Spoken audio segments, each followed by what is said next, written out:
ভিড় হয়ে যায়, পুরো ভরে যায় লোক একদম চারি সাইডে। ওদিন তুমি আসতে পারবে না, ওইদিন তুমি মানে লাইন দিয়ে তারপর পুজো দিতে হবে যদি তুমি পুজো দিতে চাও, যেদিন পুজোটা হয়। আচ্ছা, তোমরা অবশ্যই এই স্থান ঘুরে যেতে পারো, ভালো লাগবে। কারণ খেদাইতলার মন্দির আমরা সবাই জানি, এইটাকে একবার দর্শন করে যাও। এটাও কিন্তু বেশ জাগ্রত, প্রচুর লোকজনের আগমন হয়।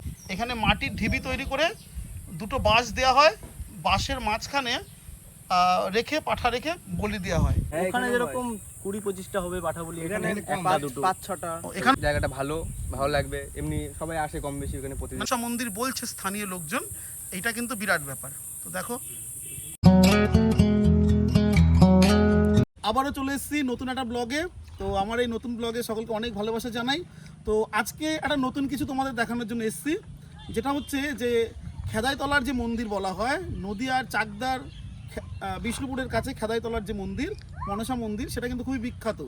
অর্থাৎ আমরা বলতে পারি শুধু বাংলায় নয়, বাংলার বাইরের লোকও মনসা মন্দির সম্পর্কে জানে। কিন্তু আদি মনসা মন্দির কি সেটা কিন্তু অনেকেই জানে না, যে আদি মনসা মন্দির কোনটা। সেইটা তোমার রয়েছে সৈশপুরের কি জায়গাটার নাম হয়, ভাঙড়তলার কাছে। তো আজকে আমরা সেই আদি মনসা মন্দিরের খোঁজেই চলে এসেছি সৈশপুর ভাঙড়তলার কাছে। তো দেখো, আমার সাথে কিন্তু আমার তিনজন স্টুডেন্ট রয়েছে। একজন হচ্ছে তন্ময়, অঙ্কিত ভাই, এও আমার স্টুডেন্ট, আর আরেকজন হচ্ছে বিক্রম, তো এও আমার স্টুডেন্ট। তো যাই হোক, স্টুডেন্টরাই আমাকে বললো, দাদা এখানে আদি মনসা মন্দির রয়েছে, তো আমরা সেটাই দেখতে যাব বা তার সন্ধানেই যাব। চলো জুড়ে থাকো আদি মনসা মন্দির দেখার জন্য। তো এই যে কালী মন্দির, এর পাশ দিয়ে কিন্তু যেতে হবে তোমাকে ওই মনসা মন্দিরে।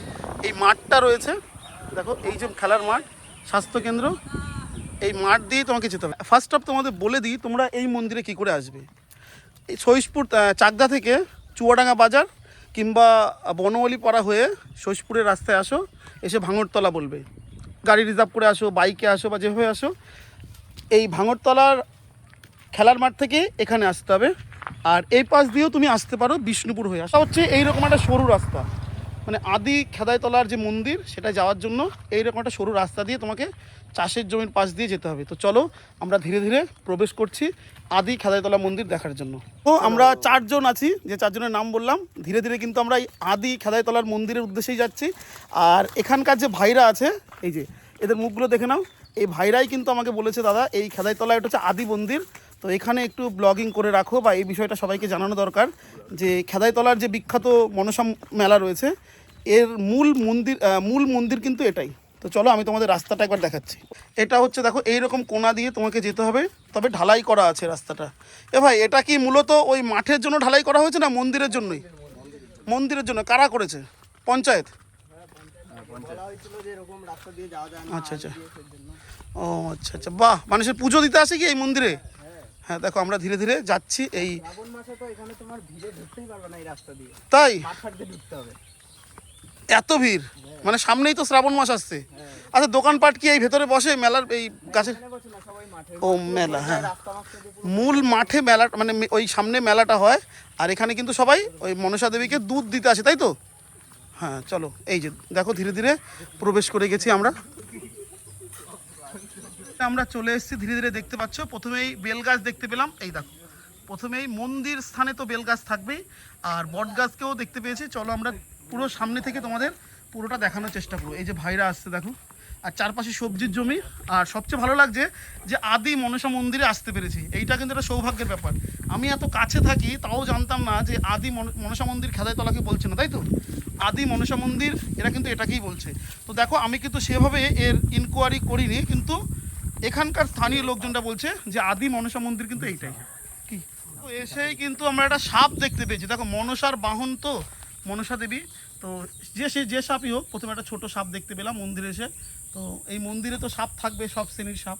এই দেখো সাপ রয়েছে, এটাকে একবার দেখে নাও। হ্যাঁ, এবার চলো আমরা তোমাদের পুরোটা দেখানোর চেষ্টা করছি। এই যে আমরা গাড়ি নিয়েও এখানে প্রবেশ করে যেতে পারবে, কিন্তু শ্রাবণ মাসে মেলার সময় তুমি আসতে পারবে না, গাড়ি নিয়েও এখানে আসা যাবে। দেখো, একটা বড় একটা দেবদারু গাছ দেখতে পাচ্ছ, দেবদারু গাছ রয়েছে। আর পাশে মানে বিভিন্ন ফলের গাছও রয়েছে, জবা ফুলের গাছ। আর সবচেয়ে ভালো হয় মন্দিরটা দেখায় তোমাদের, বট গাছ দেখো, এইটাকে বলছে আদি মনসা মন্দির। এখানে হচ্ছে এটা বাঁধানো চাতাল মতো রয়েছে, তার মাঝখানে রয়েছে জগডুমুরের গাছ। দেখো গাছটাকে একবার দেখে নাও। সামনেই একটা শিবলিঙ্গ রয়েছে দেখতে পাচ্ছ, ছোট। শিবলিঙ্গ, আর পাশেই রয়েছে ভাই ফণি মনসা, না ফণি মনসার গাছ। পুরো দেখো, এইটাকে আদি মনসা মন্দির বলছে। খুব সুন্দর লাগছে জায়গাটা, কিন্তু খুব শান্ত আর সুশীতল জায়গা, স্নিগ্ধ বাতাস পাওয়া যাচ্ছে এখানে। তো এখন কিন্তু আমরা যেটা দেখতে পেলাম, এই জায়গাটা পরিষ্কার করা আছে, কারণ এতদিন পরিষ্কার করা ছিল না। কোন মাসের মেলা আসছে, এজন্য কিন্তু লোকজন এটাকে পরিষ্কার করে দিয়েছে। স্থানীয় লোকজনরা উদ্যোগ নিয়েই কিন্তু এটাকে পরিষ্কার করেছে, আর বেশ সুন্দর লাগছে জায়গাটা। দেখো মন্দিরটা একবার দেখে নাও। এখানেও কিন্তু শ্রাবণ মাসে মনসা দেবীর উদ্দেশ্যে দুধ কলা দিয়ে পুজো দেওয়া হয়। খেদাইতলা মন্দিরের খুব কাছেই রয়েছে তোমার এই ভাঙরতলাতে আদি মনসা মন্দির। এখানে বাঁধানো চাতালটা রয়েছে, আর এই বট গাছ রয়েছে, যারা নিজেদের মতো করে দাঁড়িয়ে আছে বট গাছগুলো। খুব সুন্দরভাবে দেখো। তবে স্থানীয় লোকজন কিন্তু জায়গাটাকে পরিষ্কার করেছে পুজোর জন্য। চারদিকে চাষের জমি, আর বিভিন্ন ধরনের গাছপালাও রয়েছে এখানে। ফুলের গাছ থেকে শুরু করে আখ গাছ, সেটাও দেখা যাচ্ছে এখানে। তো যাই হোক, পেয়ারা গাছ রয়েছে, বিভিন্ন ফল পেয়ারা গাছ দেখা যাচ্ছে, আমের গাছ রয়েছে। তো ভালো লাগছে সবচেয়ে বেশি যে মন্দিরে আসতে পেরেছে। তো আমরা এই মন্দির সম্পর্কে স্থানীয় এক ভাইয়ের কাছ থেকে কিছুটা জেনে নেওয়ার চেষ্টা করব, যে এটা মানে এই মন্দিরটা কবে থেকে তৈরি, বা এই মন্দিরের ইতিবৃত্ত কি আছে। এই যে এই তিনজনকে দেখতে পাচ্ছ, তন্ময়, অঙ্কিত আর বিক্রম, এই ভাইরা কিন্তু আমার স্টুডেন্ট। আর এরাই আমাকে এই জায়গাটা সম্পর্কে খবর দিল যে দাদা, খেদাইতলার মূল মন্দির সম্পর্কে আমরা সবাই জানি, কিন্তু অনেকেই জানে না যে মূল মন্দির মানে খেদাইতলার থেকে যে মূল মন্দিরটা, প্রধান যে মন্দির, সেটা কিন্তু সৈশপুর ভাঙরতলাতে রয়েছে। ভাই বলছি, এই মন্দির সম্পর্কে মোটামুটি চারপাশের লোক সবাই জানে? হ্যাঁ, সবাই জানে। আচ্ছা, এই মন্দিরের বিশেষত্ব কি আছে? এই মন্দিরে এখানে তোমার শ্রাবণ মাসে যে পুজো মুজো হয়, আচ্ছা, শ্রাবণ মাসে যে সবাই তোমার এখান থেকে অনেক দূর দূর থেকে, চাকদা থেকে, মাগদা থেকে, বিষ্ণুপুর, সব জায়গা থেকে লোকজন লোকজন আসে। আসে। আচ্ছা, অনেক লোক আসে। হ্যাঁ, তোমার এখানে ভিড় হয়ে যায়, পুরো ভরে যায় লোক একদম চারি সাইডে। ওদিন তুমি আসতে পারবে না, ওইদিন 1-1.5 তুমি ঘন্টা মানে তুমি লাইন দিয়ে লাইন দিয়ে তারপর পুজো দিতে হবে, যদি তুমি পুজো দিতে চাও, যেদিন পুজোটা হয় মেন। আচ্ছা আচ্ছা আচ্ছা ভাই, বলছি খেদাইতলার যে মন্দির হ্যাঁ। আর এই মন্দির, প্রধান মন্দির প্রথম কোনটা ছিল, এটা বা খেদাইতলা? প্রথম বলতে প্রথম এটাই বলতে- সৃষ্টি হয়েছিল। প্রথম প্রথম এটাই? তো এখানে মানে একদম প্রথমে তারপরে যখন ওখানে তো একটু এখানে জাগ্রত তোমার মন্দির পুজো বানিয়েছিল। পুজো দিত সব এখানে। প্রথমে তো এরকম ছিল না, গাছ মাছ ছিল। আর এখন এই যে যেটা দেখছো এখন এই যে ভেঙে ভেঙে গেছে, ফেটে ফেটে গেছে, তাই এটাই এই শ্রাবণ মাস যে মেলাটা আসছে না, হ্যাঁ। পুজোটা হবে, তখন এটা পুরো জায়গা পাকা করা হবে। এই জায়গাটা পুরো জায়গা পুরো পাকা করা জায়গা হবে। পাকা করা হবে। এটাও জাগ্রত বলা যেতে পারে। হ্যাঁ, আচ্ছা আচ্ছা, মেলা হচ্ছে মানে খেদাইতলার মেলার সময় এই মাঠে মেলা হচ্ছে হ্যাঁ, পুরো। একই টাইমে। আচ্ছা আচ্ছা, প্রচুর লোকজন আসে দুধকলা দেওয়ার জন্য মনসা প্রচুর দেবীকে। লোকজন আসে। আচ্ছা আচ্ছা, স্থানীয় লোকজন এর বিষয়ে সবাই জানে। হ্যাঁ। দেখো, যারা খেদাইতলা মন্দিরে অবশ্যই দুধকলা দাও, মনসা দেবীকে পুজো দিতে পারো, কিন্তু আমি স্থানীয় লোকজন বা এই ভাইরা যেটা বলছে যে এটা আদি, তো এই জন্য এখানেও আসো, এখানেও মনসা দেবীকে তুমি শ্রাবণ মাসে কিন্তু পুজো দিতে পারো। তখন এই মন্দিরে কি অনেক লোকজন আসে? অনেক লোকজন, অনেক খেয়াতলা লোকজন। মেলাতে, খেয়াতলা মেলা যখন হবে তখন এখানে ওই দিক থেকে সবাই লোকজন আসবে, এসে পুজো মুজো দিয়ে যায় একবারে। আচ্ছা আচ্ছা, বাহ। শুধু ওখানে পাঠাবলি হয়, এই জায়গায় পাঠাবলিটা হয় না। আচ্ছা, কি হয় তো? এখানে পাঠাবলি হয়? হ্যাঁ, ওখানে এখানেও যেরকম 20-25টা হবে পাঠাবলি, এখানে এখানে একটা 5-6টা। দুটো ও, এখানেও পাঠাবলি হয়? আচ্ছা আচ্ছা আচ্ছা, বা এখানে তাহলে লাইটও আছে না, সোলার লাইট? সব দিয়েছে। হ্যাঁ, বাহ। দেখো মন্দিরটা অনেক জাগ্রত। ভাইরা বলছে যে এই পুরো জায়গাটা ঢালাই করে দেওয়া। এবার যখন পুজো হয়, হ্যাঁ। যখন পুজো হয় তখন আমাদের এই পাশের যারা লোক আছে, তোমার এই বলে বনমালী পাড়া যারা হোক, যারা আসে দিতে, তারা এখানে দেওয়ার পরে ওখানে যায়। এবার ধরো যারা বিষ্ণুপুর, সাতরা, ট্যাংরা ওইসব জায়গা দিয়ে আসে, খেদাইতলা দিয়ে আসে, তারা খেদাইতলায় আগে দেয়, তারপর এখানে আসে। আচ্ছা আচ্ছা, মনসা দেবী কিন্তু খুব জাগ্রত ভাই। আচ্ছা, মনসার পিতা কে বলতে হবে? মনসার থানের এলাকায় থাকছো ভাই, মনসার পিতা কে? মানুষের পিতা। মনসার পিতা শিব। ও মনসার পিতা শিব, মনসা। অ্যাকচুয়ালি গ্রিক দেবী মেডুসা থেকে মনসা আসছে। যাই হোক, ভাইরা হয়তো জানে, এখন বলতে পারছে না, শর্ট করতে মনে থাকে না। তো যাই হোক, থ্যাংক ইউ ভাই। মন্দিরটা জাগ্রত, এখানে লোকজনকে পুজো দিতে আসার জন্য বলবে। যাক ভাই, দেখো সর্প একটা রূপ ধারণ করে দেখিয়ে দাও ভাই, ওটা আরেকবার দেখাও। হ্যাঁ, এই যে ভাই বলছে মনসা দেবীকে পুজো করার জন্য সবাই শ্রাবণ মাসে এখানে খেদাইতলা অনেক ভিড় হয়, এখানেও ভিড় হয়। তারপরে দুই জায়গায় যদি পুজো দেওয়ার সুযোগ থাকে তুমি দিতেই পারো, ভগবান তো একই। আর সবাই তোমরা এখানে সবাই এসেও চলে ঠিক আসো আছে, এই জায়গায়। ঘুরে যাও, জায়গাটা ভালো লাগবে। এমনি সবাই আসে কম বেশি ওখানে প্রতিদিন। মানে অনেকে হয়তো জানেও না, না ভাই? ফটো তোলার জন্য ভালো জায়গা, গাছপালা রয়েছে তো, হ্যাঁ হ্যাঁ, সবাই এসে অবশ্যই। ঘুরে যাও।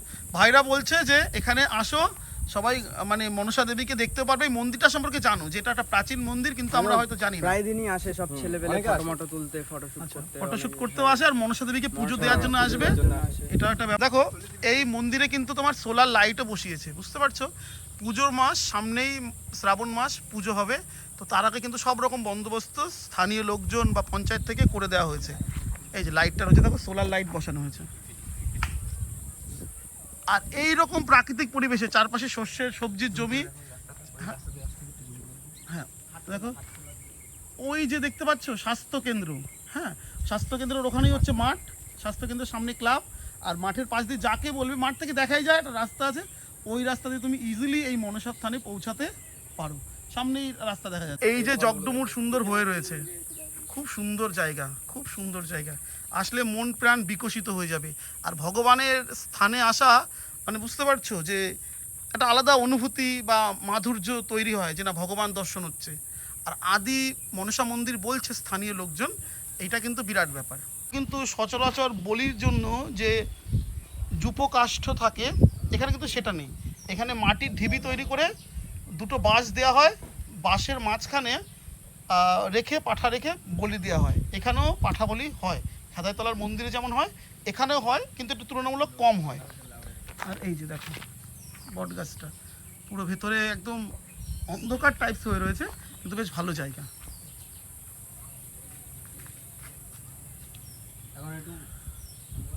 হ্যাঁ নিতে হবে, হ্যাঁ একটু অন্ধকার হয়ে গেছে, বুঝতে পারছি, এজন্য ভালো করে আসছে না, কিন্তু খুব সুন্দর জায়গা।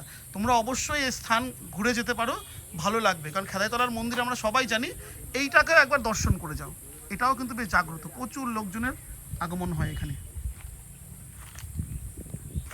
দেখো বন্ধুরা, আজকের ভিডিওটা এখানেই শেষ করছি।